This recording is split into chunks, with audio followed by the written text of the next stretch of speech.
Personally, I met Byron maybe 3.5 years ago. I knew him by reputation, one of the most feared men on the west side of Detroit. These out here playing, man, I swear to God, they gon' make me come and put one in you cars.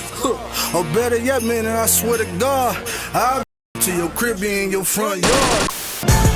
My mama said I got death on me, death on me. The reason why I got this vest on me, yeah. I'm in the city. Around with choppers, big guns, call that big popper. Call the cop, please, can't shit stop us. Hit him in his chest with that 40, make his leg. He was like, Ma, I had this dream. He was like, I was in a hotel. He was actually in a hotel room out of town. He said this black cloud was over me and he was choking me and I couldn't move and I couldn't breathe and this. And he was like, and my friends seen it and they seen the black cloud and they was like, couldn't do nothing either. And I started screaming because I knew the Reaper had came to my son. I said, Byron, you got death on you. If you don't change your ways, Byron, you are going to die. He was like, Mom, I'm gonna be all right. Because when I was like, my mama said I got death on me. And then I said again, like, death on me. But the second verse, like the second word, you can hear the devil voice like, death on me.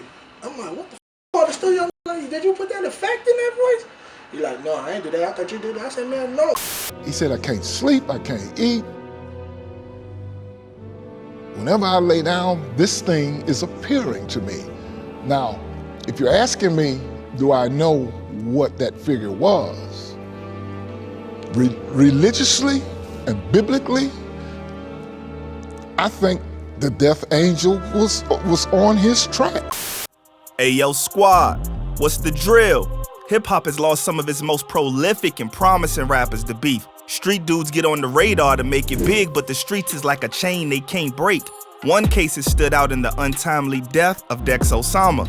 Dex had a ruthless reputation in the D, but what made his case so strange was his race from the same thing he allegedly brought to his ops, death.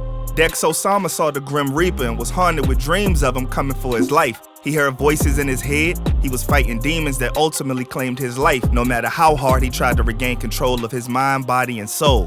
If you're scared of the supernatural world, watch this joint with the lights on. We gonna go into detail on everything he faced, his beefs, and his tragic passing. So without further ado, let's skip the play and get down to business. Byron Cox, aka Dex Osama, was a chopper gang member who came up in the west side of Detroit on Dexter, and his hood, dark side, with chopper gang OGs like Big Chopper repped. We a clique, we a family. We a Chopper boys, we a family. Dexter is where he got his name Dex from. My name explains it all, Dex, you know. From Dexter 100 years. At first, he was also known as Young Dex before changing it to Dex Osama. A YouTube comment under a video of him would bring this fact to light, and while it seemed like he could just be chasing clout, turns out he wasn't. Dex's girlfriend back then, Cash Doll, confirmed it in an old rare clip of them together. I can't say his government name. What? I'm in a car with Young Dex. Ain't that what you hoes call him? Dex was born into the street life. It's almost as if his destiny chose that path for him. All around him was gangbanging and influences of the street. But I can tell you, all I can tell you is, man, a lot of people, it's crazy because a lot of states don't mess with us because the type of stuff we be on, but it's nasty here.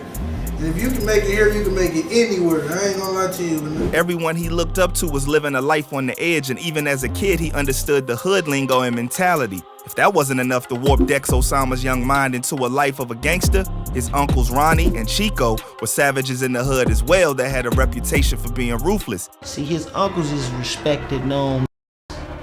They didn't play. Anybody in the city of Detroit know the brothers, they call them twins because they had good long hair, freckles like me. They didn't play.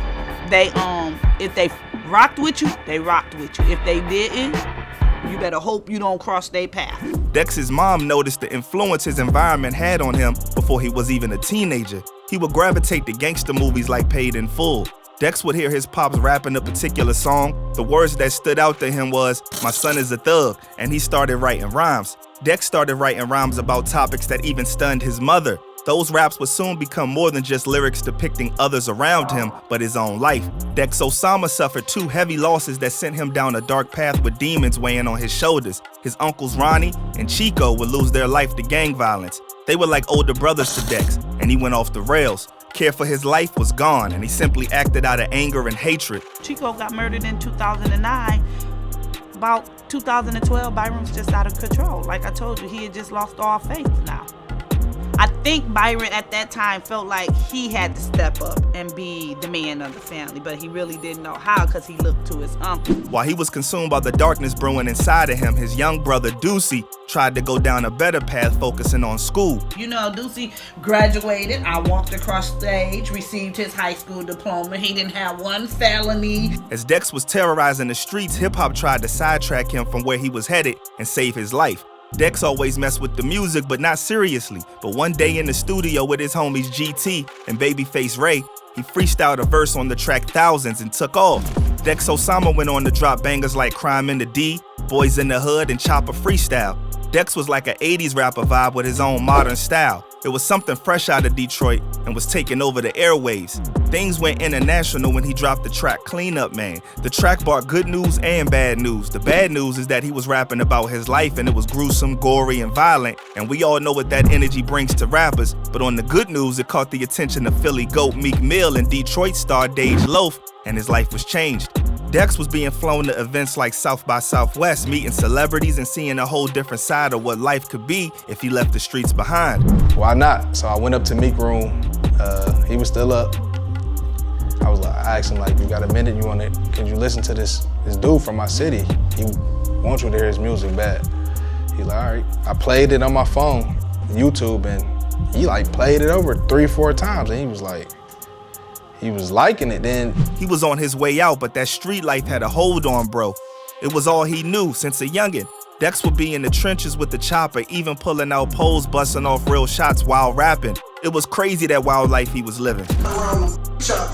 Big garden, call that Big Papa. Call the cop, please, can't shit stop us. Hit him in his chest with that 40, make his leg. But what people weren't seeing was the effects his lifestyle had on him behind the scenes. Dex was running from demons on a daily basis, and voices in his head grew louder and louder.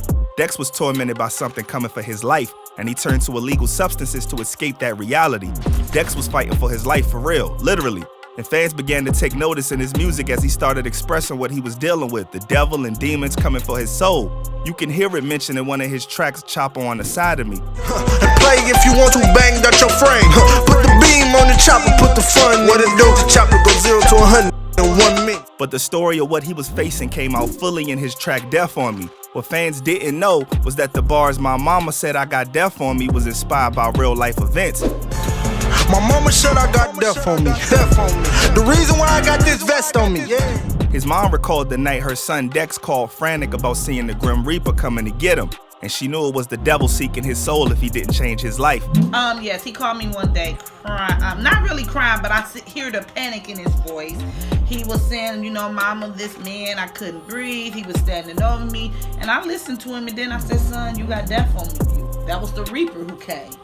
If you don't change, you're going to die. If you don't change your ways, Byron, you're going to die. He laughed like, I'll be all right, mama. I already know once the Reaper come, you know, the Reaper, that's it. You know, only God could stop it after that point. The Reaper came to you, Byron. When he described everything he described, I'm like, Byron, I ain't never seen the Reaper. Don't want to see the Reaper, but I just knew. I'm like, Byron, that was the Reaper. This wasn't a fluke occurrence or a substance messing with his mind. Dex was so shaken up that he didn't even like hearing the song. In fact, if the song played around him, it felt like his body no longer became his. I was high as fuck riding to it, and I'm like, and I heard it, and it was like, it just took over my body, and I just got like this chill, like, what the f? I'm like, dog, this shit. Dex recalled hearing the devil's voice on the track, something neither him or his engineer mixed in with effects. And then I say it again, like, death on me. With the second verse, like the second word, you can hear the devil's voice, like, death on me. I'm like, what the f? Call the studio, did you put that effect in that voice? He's like, no, I ain't do that. I thought you did that. I said, man, no, I didn't do that. It was so serious that Dex had to see a pastor about what was happening to him because he couldn't sleep, he couldn't eat, because the life he was living was taking a toll, and he kept seeing this deceased-like figure every time he closed his eyes. Dex Osama was being targeted by an op that he couldn't outrun or murk, death itself. Those were the voices that would really trouble him, which I think is why he met with me. And he gave a vivid picture, some hooded figure. He mentioned a staff, the sickle. The pastor tried to save his life, but Dex couldn't leave the streets behind. Dex was trying to escape what seems like fate, and at the same time dodge everyone he robbed, shot, and did dirty in the hood. It was weighing down on him, man. Dex eventually graduated his substance use and started using Molly on the regular and OD'd, nearly losing his life. That experience began opening his life to change, like God was trying to steer him from the destiny he was running towards. And for a moment, it seemed like Dex saw the light. Ironically, his most terrifying song became his biggest hit and got him even closer to an A-list lifestyle, linking with Meek again and being flown out to Vegas to chill with the big boys alongside Dage Loaf and all of them. He came out and I was like, oh, here you go. And it was him and Meek. It was Meek FaceTime, and Meek was in the studio. And he was rapping Dex song, like Death on Me. Yeah.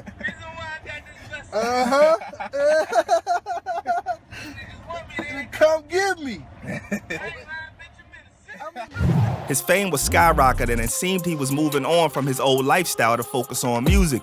But time showed that wasn't the case. He was still involved in deadly beef, one of which was with Detroit crew Band Gang. Dex Osama would diss their fallen homie 2 Dots in a track alongside Rocaine titled Jackboy Shit. Spitting the bars, ride around town, 1 chopper, 2 Glocks. Hit him in his head, call him 2 Dots. Food to come and play with this, ride around town, 1 chopper, 2 Glocks, 2 Glocks. Hit him in his head, call him 2 Dots. Bang Gang would respond with close affiliate Shred Gang for a Dex Osama diss. This continued back and forth on social media, escalating the situation.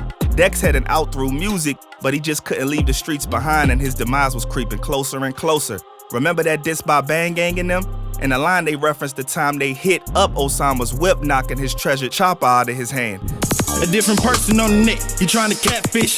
When them bullets hit his whip, he dropped that chopstick. Doing something like Obama did.